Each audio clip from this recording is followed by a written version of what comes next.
पहला प्रश्न आइए छात्र, सिंधु घाटी सभ्यता में घोड़े का अवशेष कहाँ मिला है? तो घोड़े का अवशेष ए आंसर है सुरकोटदा। सुरकोटदा में मिला है, एकमात्र जगह है जहाँ घोड़ा का अवशेष मिला है। घोड़ा के बारे में यह भी कहा गया है कि घोड़ा सिंधु घाटी सभ्यता में पाया नहीं जाता था। कालीबंगा के लिए याद रखिए, कालीबंगा का अर्थ काली चूड़ियाँ होता है। प्रश्न 2 क्या कहता है? सिंधु घाटी स्थल कालीबंगा किस प्रदेश में स्थित है? तो इसका आंसर ए होगा राजस्थान में। गुजरात का अर्थ अभी कालीबंगा का अर्थ हम लोग अभी चर्चा कर चुके हैं, काली चूड़ियाँ होता है। यह भी क्वेश्चन आता है, सबसे अधिक शहरों का खोज कहाँ किया गया? तो इसका आंसर गुजरात होता है। गुजरात में सबसे अधिक सभ्यता का शहर का खोज हुआ। अगला है, हड़प्पा काल में मोहर या मुद्राओं का निर्माण क्या चीज़ से किया गया था? तो आंसर ये है सेलखड़ी। और सेलखड़ी एक पत्थर होता है और इसके अलावा टेराकोटा से भी बनाया जाता था। टेराकोटा पकी हुई मिट्टी को कहा जाता था। मोहर कई आकार के थे, लेकिन सबसे प्रचलित जो मोहर था उसका आकार आयताकार था। अगला प्रश्न, हड़प्पा सभ्यता किस युग का था? तो यह कांस्य युग का था। क्यों कांस्य युग का कहा गया? इसलिए कि पहली बार कांसे का प्रयोग भारत में कब किया गया? तो इसका आंसर होता है सिंधु घाटी सभ्यता में प्रयोग किया गया था। हड़प्पा सभ्यता को प्रथम नगरीय सभ्यता भी कहते हैं। सिंधु घाटी सभ्यता के लोगों का मुख्य व्यवसाय क्या था? यहाँ के लोगों का मुख्य व्यवसाय व्यापार था। इसलिए ही कुछ विद्वानों ने यह विचार दिया है कि सभ्यता में व्यापारियों का शासन था। इस समय व्यापार मुख्यतः मेसोपोटामिया से होता था और व्यापार वस्तु विनिमय प्रणाली पर आधारित था। अगला प्रश्न है, सिंधु घाटी सभ्यता के घर किससे बनाए जाते थे? तो आंसर ए है ईंट से। इस समय पकी हुई ईंटों का प्रयोग किया जाता था और इन ईंटों के लंबाई चौड़ाई ऊंचाई का अनुपात 4:2:1 होता था। यह प्रश्न आपको परीक्षा में देखिएगा बराबर मिलता है। ईंट सादा होता था, अलंकृत नहीं होता था। सिंधु घाटी सभ्यता में सबसे पवित्र पशु कौन था? तो आंसर होता है बी है कुबड़दार सांड है। गाय का कोई प्रमाण नहीं मिला है यहाँ पर। कुत्ता के बारे में आपको याद है, सबसे पहले पालतू पशु किसे बनाया गया? तो आंसर होता है कुत्ता का। अगला प्रश्न क्या है, भारत में मूर्ति का निर्माण कब प्रारंभ हुआ? तो इसका आंसर होता है सिंधु घाटी सभ्यता में पहली बार मूर्तियों का निर्माण किया गया। जैसे आता है कि मंदिर का निर्माण का प्रारंभ कब हुआ? तब आंसर गुप्त काल। उसी तरह से सोने का सिक्का का प्रारंभ किसने किया? तो मिनांडर ने। शुद्ध सोना का सिक्का सर्वप्रथम कब चलाया गया? तो गुप्त काल में। किस शहर का अर्थ मृतकों का टीला या मुर्दों का टीला होता है? तो आंसर ए है मोहनजोदड़ो। मोहनजोदड़ो शहर सिंधु नदी के तट पर है और इसका खोज 1922 ईस्वी में राखल दास बनर्जी के द्वारा किया गया था। लोथल गुजरात का एक शहर है जहां बंदरगाह पाया गया है। सिंधु घाटी सभ्यता में सर्वप्रथम किस शहर का खोज किया गया? तो आंसर होता है हड़प्पा। हड़प्पा का खोज 1921 ईस्वी में दयाराम साहनी के द्वारा किया गया और यह हड़प्पा जो है रावी नदी के तट पर स्थित है और वर्तमान में पाकिस्तान में है। मोहनजोदड़ो शहर का खोज किस विद्वान ने किया था? पहले भी हम लोग चर्चा किए हैं कि मोहनजोदड़ो का खोज 1922 ईस्वी में राखलदास बनर्जी के द्वारा किया गया था। मोहनजोदड़ो के लिए कई क्वेश्चन आता है। कहाँ पर कांसे की नर्तकी का मूर्ति मिला है? तो आंसर होता है मोहनजोदड़ो। पत्थर का योगी का मूर्ति भी मोहनजोदड़ो में मिला है। सिंधु घाटी सभ्यता में व्यापार किस आधार पर होता था? तो आंसर ए है वस्तु विनिमय प्रणाली के द्वारा। वस्तु विनिमय प्रणाली क्या होता है?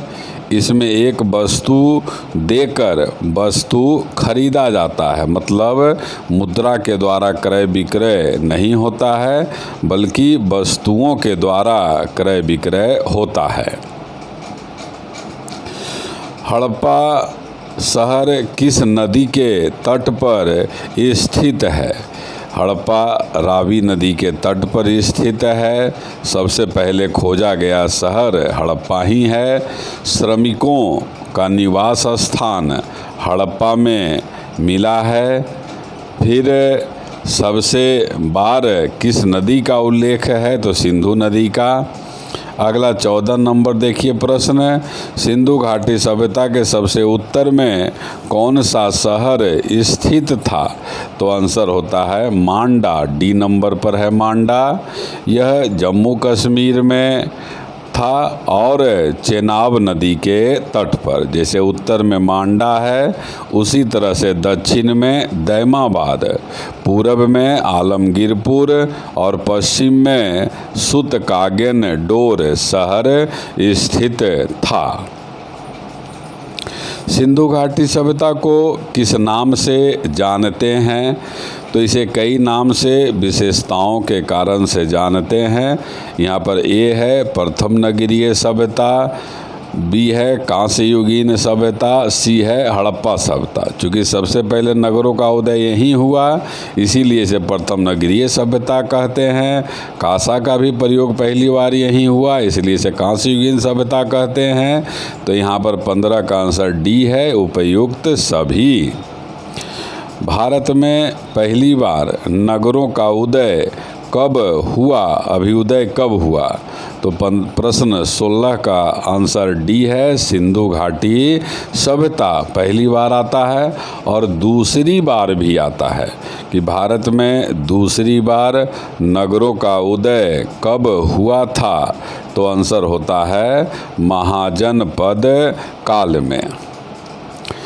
सिंधु घाटी सभ्यता का आकार किस प्रकार का था? मतलब सिंधु घाटी जो सभ्यता बसा हुआ था उसका आकार त्रिभुजाकार था, त्रिभुजाकार।